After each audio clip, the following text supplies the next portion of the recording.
One Story 24. Explorando Canaã, a vara de Arão e as cinzas da novilha vermelha. Números 13, 19 na Bíblia. Há momentos em que algo é permitido por Deus, mesmo que não seja o que ele realmente deseja. Um dos exemplos mais claros disso é a exploração da terra de Canaã. A ideia de explorar a terra não veio de Deus. Veio dos israelitas porque lhes faltava fé. Por isso, nossa vida espiritual precisa estar firmada na palavra de Deus, e não na nossa lógica, pensamentos, experiências ou tradições. Não devemos interpretar a Escritura por esses filtros.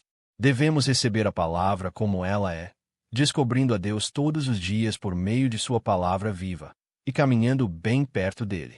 Envie alguns homens para espiar a terra de Canaã depois de ouvirem a lei de Deus no Monte Sinai. O povo de Israel chegou ao deserto de Parã. Então o Senhor disse a Moisés: envie alguns homens para espiarem a terra de Canaã, que eu dou aos filhos de Israel. De cada tribo ancestral, envie um dos seus líderes. Ao ler esse texto, pode parecer que os israelitas não tinham plano algum, e que foi Deus quem teve a ideia de enviar os espias. Mas é por isso que sempre precisamos ler a Escritura como um todo. Mais tarde, já perto do fim dos 40 anos no deserto, Moisés relembra esse mesmo momento nas campinas de Moabe. Ele diz: então eu lhes disse, vocês chegaram à região montanhosa dos amorreus, que o Senhor nosso Deus nos dá. Vejam, o Senhor, seu Deus, colocou a terra diante de vocês. Subam e tomem posse dela, como o Senhor, o Deus dos seus pais, lhes disse. Não tenham medo, nem se desanimem. Mas o povo respondeu: vamos enviar homens à nossa frente, para que espionem a terra e nos tragam relatórios sobre o caminho que devemos seguir e as cidades para onde iremos. Ou seja, desde as 9 pragas, e principalmente desde a 10ª praga, a morte dos primogênitos, Deus já havia mostrado o seu poder. Desde a travessia do Mar Vermelho até aqui, o povo de Israel testemunhou repetidamente a força de Deus. O Senhor ia adiante deles, cumprindo fielmente sua aliança e guiando-os à terra prometida. E ele continuaria sendo o Deus da aliança. Mas os israelitas disseram: vamos verificar por nós mesmos. Isso era falta de confiança. Era rebelião contra o Deus que os guiara e continuaria guiando. A atitude era: se parecer possível, vamos. Se não, não vamos. Esse tipo de espionagem quebrou a confiança entre Deus e seu povo. Foi uma ruptura crítica no relacionamento. Precisamos lembrar, quando Deus chamou Abraão, pai de Israel e pai da fé, ele disse: vá para a terra que eu lhe mostrarei. E Abraão obedeceu e foi. Teve muitas falhas, mas foi por causa dessa obediência, mesmo com suas fraquezas, que ele se tornou o pai da fé. Deus não desejava a exploração de Canaã. Ele apenas permitiu porque o povo insistiu, como crianças fazendo birra. Mas nunca foi o desejo de Deus. Precisamos reconhecer isso agora. Isso vai ficar ainda mais claro depois, na história de Balaão, e também na vida do primeiro rei de Israel, o rei Saul. Após 40 dias de exploração no fim, 12 líderes, um de cada tribo de Israel, foram escolhidos e enviados para espiar a terra.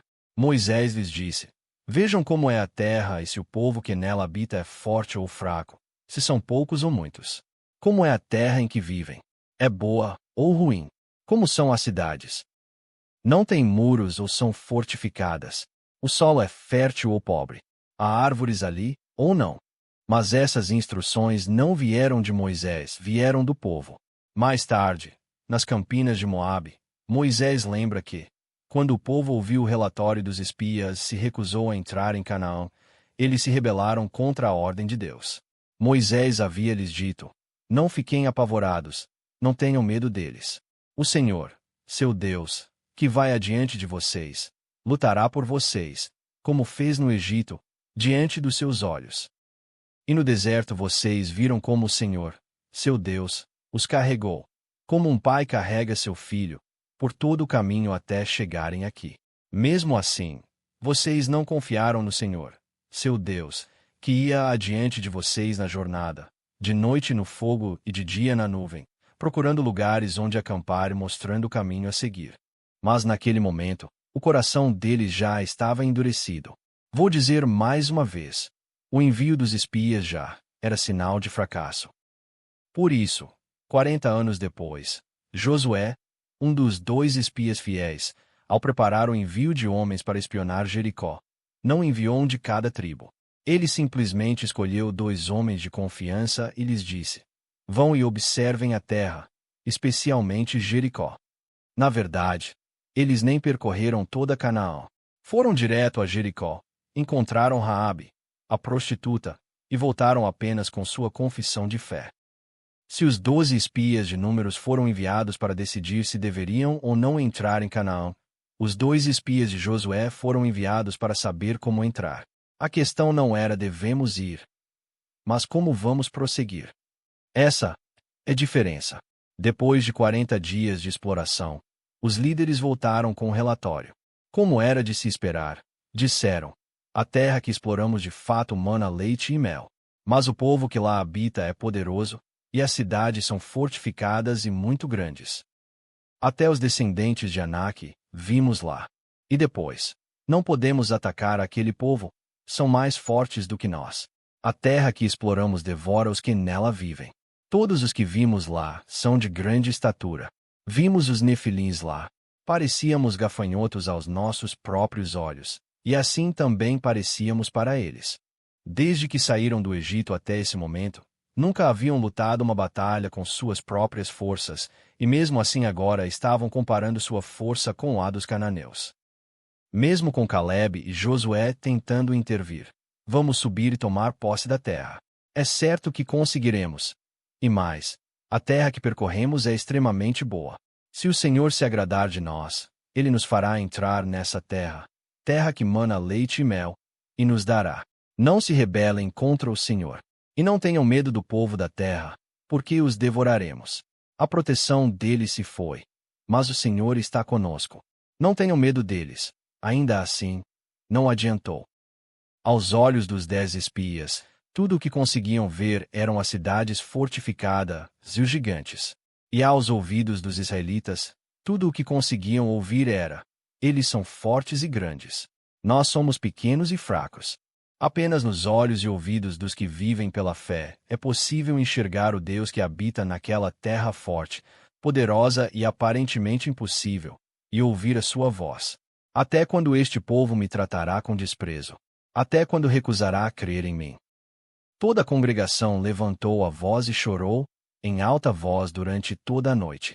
Reclamaram contra Moisés e Arão e disseram: se tivéssemos morrido no Egito, ou neste deserto, porque o Senhor está nos levando para esta terra, apenas para cairmos à espada. Vamos escolher outro líder e voltar para o Egito. O povo estava em rebelião, mas Moisés e Arão também estavam em agonia. Eles sabiam o que Deus faria diante de uma geração incrédula. Então se prostraram com o rosto em terra. Porque não havia outro caminho senão a intercessão. E o Senhor disse: até quando este povo me tratará com desprezo? Até quando recusará crer em mim? Apesar de todos os sinais que realizei no meio deles, eu os ferirei com uma praga e os destruirei. Nesse momento, Moisés mais uma vez se colocou na brecha e suplicou ao Senhor. O que Moisés agarrou com força foi a compaixão de Deus. E Deus afastou a praga e não os destruiu. Mas a disciplina viria com certeza. Tão certo como eu vivo, farei a vocês exatamente o que disseram. Deus disse: durante 40 anos, um ano para cada dia que vocês espiaram a terra, vocês sofrerão por causa dos seus pecados e saberão o que é ter o Senhor contra vocês. No fim, o deserto, que era para ser apenas passagem, tornou-se um lugar de atraso. Deus tinha ouvido todas as murmurações, e disse: tão certo como eu vivo, farei a vocês exatamente o que ouvi dizerem. Porque disseram: se tivéssemos morrido no Egito, ou neste deserto. Deus respondeu: seus corpos cairão neste deserto. Todos vocês com mais de 20 anos, que foram contados no censo e que murmuraram contra mim.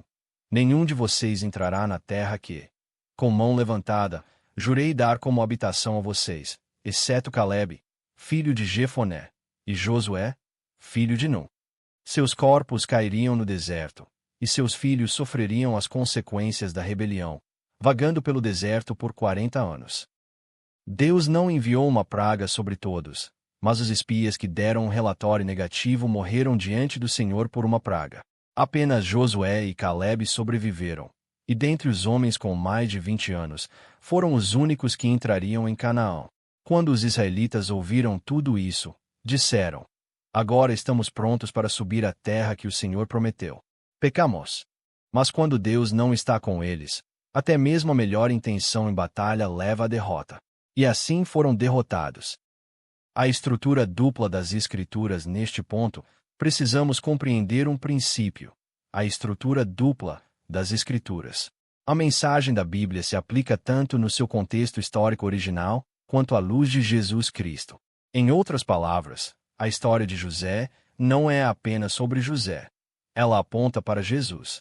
O nome Josué tem a mesma raiz de Oséias e Jesus, todos significam salvação. E Calebe é símbolo de fé.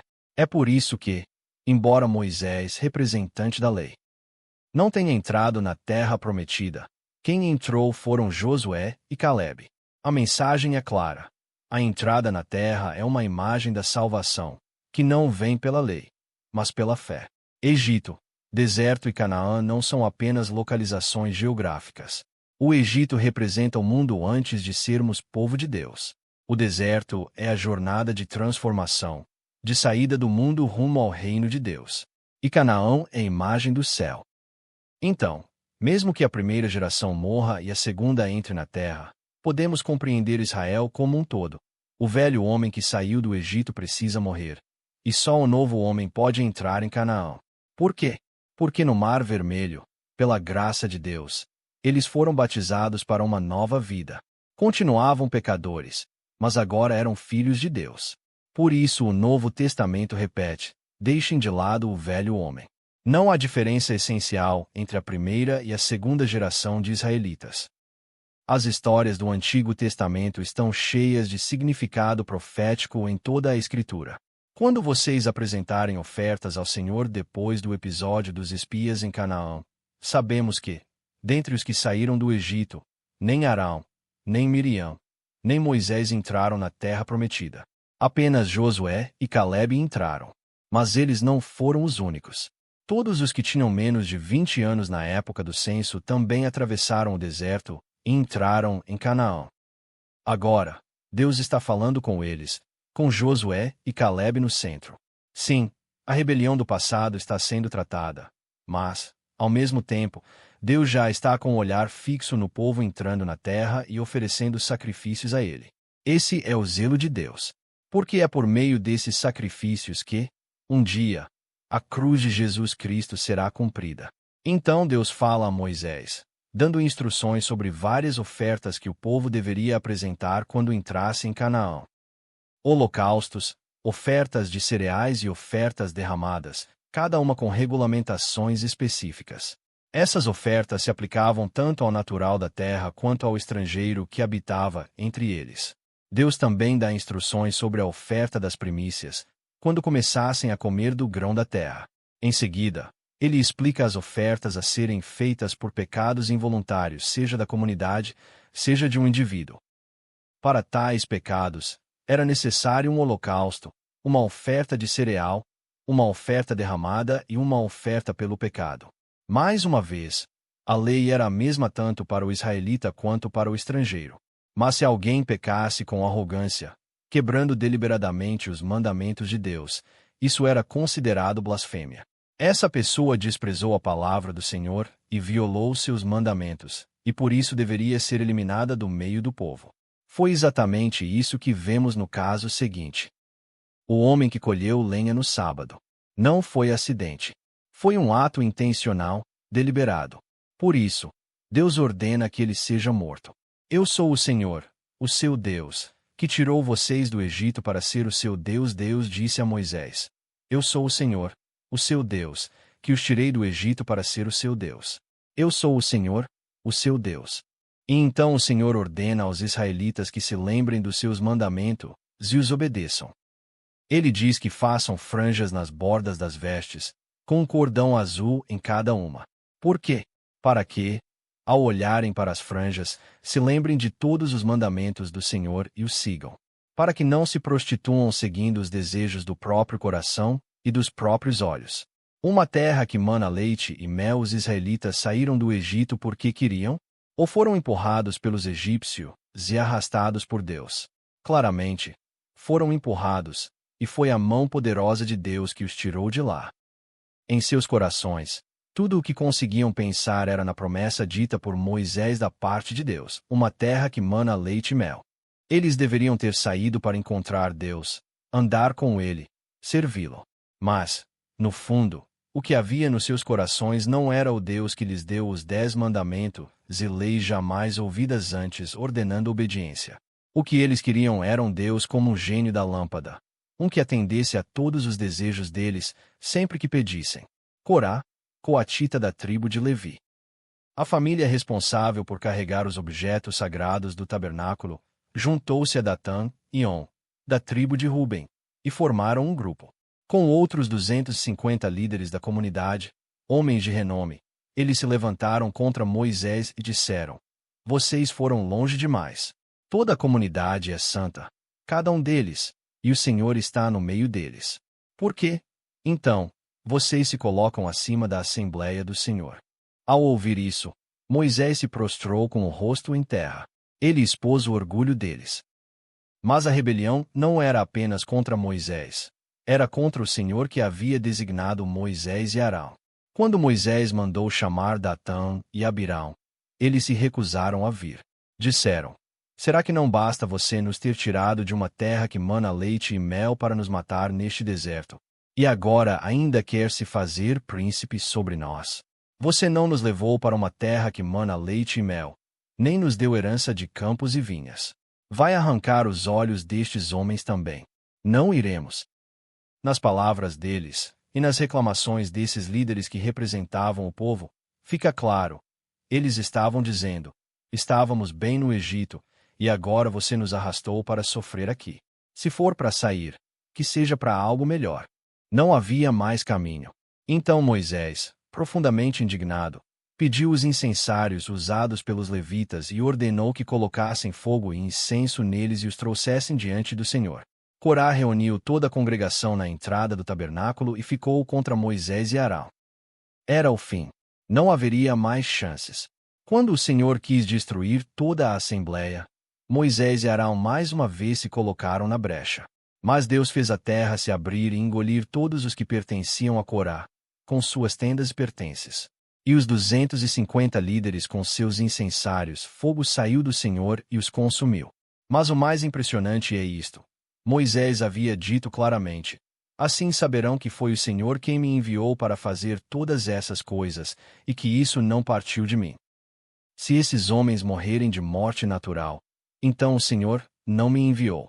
Mas se o Senhor fizer algo totalmente novo, e a terra abrir a boca e os engolir, vocês saberão que esses homens desprezaram o Senhor. E foi exatamente isso que aconteceu. Ainda assim, no dia seguinte, toda a comunidade israelita murmurou novamente contra Moisés e Arão, dizendo: Vocês mataram o povo do Senhor. Parecia não haver fim. Então uma praga se espalhou, e morreram mais 14.700 pessoas. E mesmo isso só parou porque Moisés e Arão novamente intercederam. Sem a oração deles, quantos mais teriam morrido? Que sirva de sinal para os rebeldes depois. O Senhor disse a Moisés: Pegue 12 varas, uma de cada chefe das tribos de Israel. Escreva o nome de cada um em sua vara. Na vara de Levi escreva o nome de Arão, pois deverá haver uma vara para cada chefe de tribo. Deus mandou colocar as varas na tenda do encontro, diante da arca, onde ele se encontra com o povo. Ali, Deus mostraria quem ele havia escolhido, e assim cessaria a murmuração contra Moisés e Arão. Moisés fez conforme o Senhor ordenou, e no dia seguinte a vara de Arão não apenas brotou, mas floresceu, deu flores e produziu amêndoas. Então o Senhor disse: Ponha a vara de Arão de volta diante da arca da aliança, para que sirva de sinal aos rebeldes. Assim cessará a murmuração contra mim, para que não morram. Para que a ira de Deus nunca mais caia sobre os israelitas, Deus sempre falou com Moisés, Mas desta vez, porque o assunto diz respeito aos levitas e aos sacerdotes, ele fala diretamente com Arão. Deus fala sobre as responsabilidades dos levitas com relação ao tabernáculo e a porção que devem receber pelo seu serviço. Ele também ordena que os levitas devolvam um dízimo do dízimo que recebem dos israelitas ao Senhor. Deus também fala das responsabilidades dos sacerdotes, os que são da linhagem de Arão, e nenhum outro. Ele explica o que devem fazer no tabernáculo e a porção permanente que devem receber. Isso é chamado de aliança perpétua de sal entre Deus, Arão e seus descendentes. Deus diz a Arão: vocês não terão herança na terra deles, nem terão parte alguma entre eles. Eu sou a sua herança e a sua parte no meio dos filhos de Israel. Anteriormente, na parte 23, vimos sob o título Os levitas são meus, como os levitas passaram a representar todo o Israel, substituindo os primogênitos de cada tribo. Isso não foi porque Levi, o ancestral da tribo, era especialmente fiel, nem porque os levitas eram particularmente santos. Foi um presente, dado por Deus tanto aos levitas quanto aos filhos de Arão que serviam como sacerdotes. Se os sacerdotes e os levitas cumprirem fielmente seus deveres, então a ira de Deus não cairá mais sobre os israelitas. Eles devem conduzir o culto corretamente e não profanar as ofertas sagradas do povo, para que o povo viva e não morra. Em outras palavras, se levitas e sacerdotes forem retos e fiéis, então o povo também poderá andar em fidelidade. Mas eles também falharam. Como veremos, os profetas foram corrompidos, os sacerdotes foram corrompidos, os reis foram corrompidos. Quando o profeta, o sacerdote e o rei estavam alinhados e fiéis, o povo era preservado. Mas quando até um deles se corrompia, o povo provocava a ira de Deus. Por isso Jesus Cristo teve que vir, como profeta perfeito, o grande sumo sacerdote e o verdadeiro rei.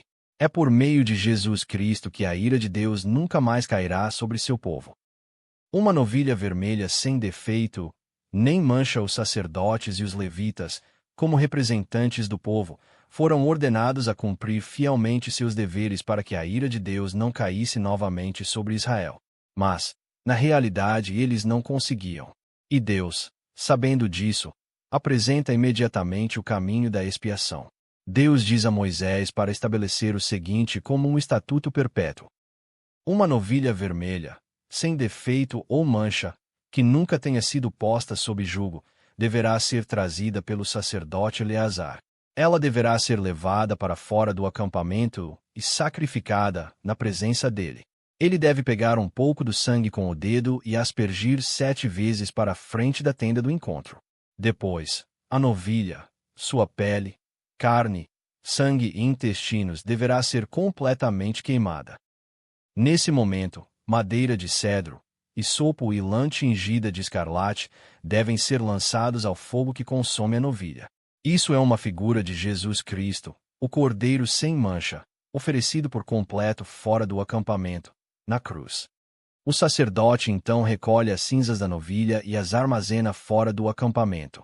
Essas cinzas devem ser guardadas para serem misturadas com água para purificação.